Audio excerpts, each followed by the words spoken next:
Good evening, my dear UPC aspirants. So, welcome back to part 2 of Sindhuja's daily news analysis of 3rd January 2022. So, the second part, we are going to discuss about the government maternity benefit scheme, that is PMMVY. What is PMMVY? It's Pradhan Mantri Madru Vandana Yojana. So recently in newspaper you might have seen the government's maternity benefit scheme has crossed 1.75 crore eligible women till the financial year 2020. Then what is the key areas which you have to focus in this is, many of you who are beginners, they don't know, so I will guide you out. Like, from this they will ask, what is this government scheme all about? From that very title itself you know it is maternity benefit ka program, but at times they won't give the full form. They can ask you PMMVY is which type of thing, or statement based they can ask it is like this, it is a pension scheme or something like that.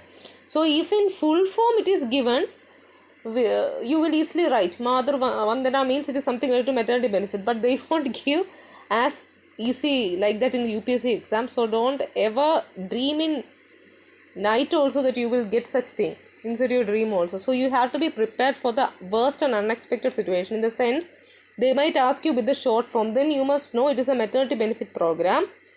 Then second point which you have to remember from your prelims point of view regarding this is, it is a centrally sponsored scheme.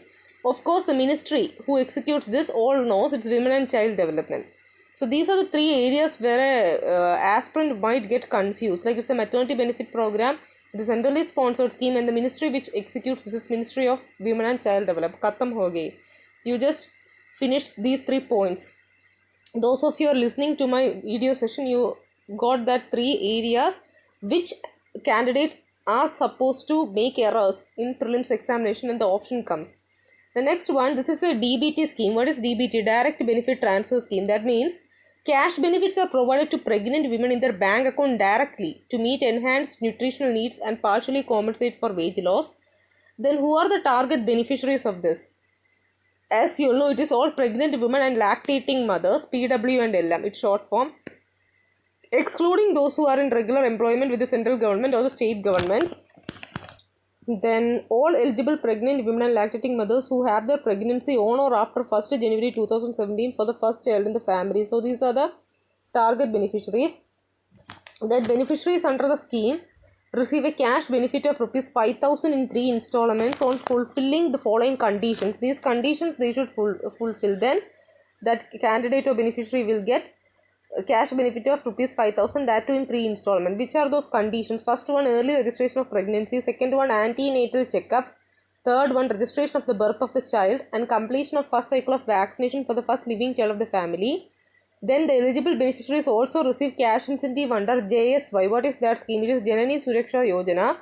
Thus, on an average, a woman gets rupees 6,000. So, what is the distinctive feature of this particular scheme? See, implementation of the scheme is closely monitored by the central and state governments through the PMMVY CAS. What is that? Pradhan Mantri Madhur Vandana Yojana Common Application Software. So, I will tell you one point regarding this software. See, PMMVY CAS is a web-based software application that enables tracking the status of each beneficiary under the scheme, resulting in accountable and better grievance redressal. It's all about a software. Then since I told you about JSY, little more in detail I will tell what this is all about. JSY is also a 100% centrally sponsored scheme. JSY is known as Janani Suraksha Yojana, that you know. Then what is its objective? Its objective is to reduce maternal and infant mortality by promoting institutional delivery among pregnant women. Now, as per the data of NFHS5, I have told you have to play back my videos in one day's current affairs. I have given you an elaborate detail about this National Family Health Survey 5. As per that data, infant and child mortality rates across most Indian states have declined. Okay, and mostly the neonatal mortality rate is high in the state of Bihar.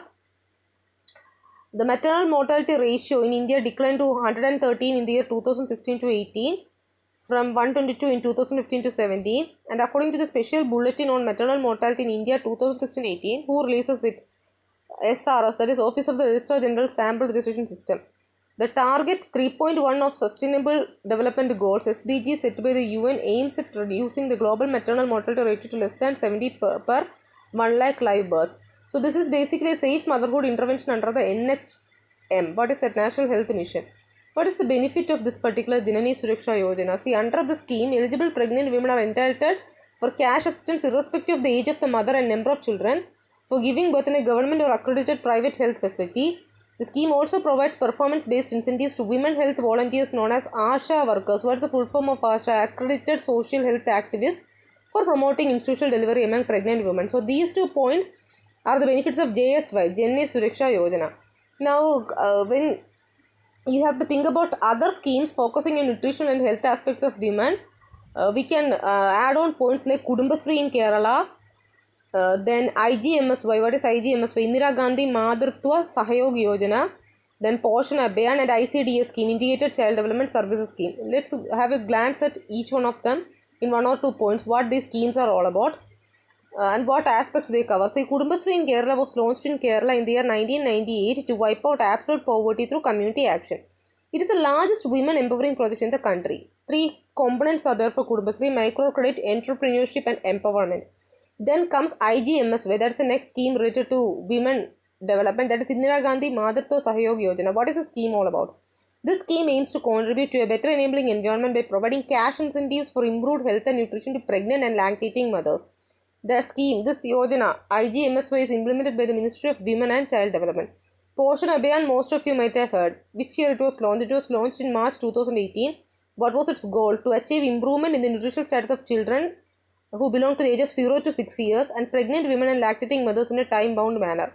Then comes your ICDS scheme, that is Integrated Child Development Scheme, that is also implemented by the Ministry of Women and Child Development, where this ICDS scheme provides specific interventions targeted towards the vulnerable groups including children below 6 years and women. Okay. So don't get confused with the years. Poshan Abhiyan was for the children of the age group 0 to 6 years. Integrated Child Development Scheme focuses the development of children below 6 years. Okay. So that's the thing. So that's all regarding the analysis of this particular topic. Anyhow, this particular topic you got a vision on certain extra details as in my normal daily editorial analysis sessions. So thanks for watching this video. If this video was informative for you all, so please don't forget to like, share, subscribe and press the bell icon. So once you do that, it's a great motivation for a educator like me so that I can keep on giving you more such editorial analysis from which you can benefit more and crack the UPSC CSE 2022 examination. Thank you and bye.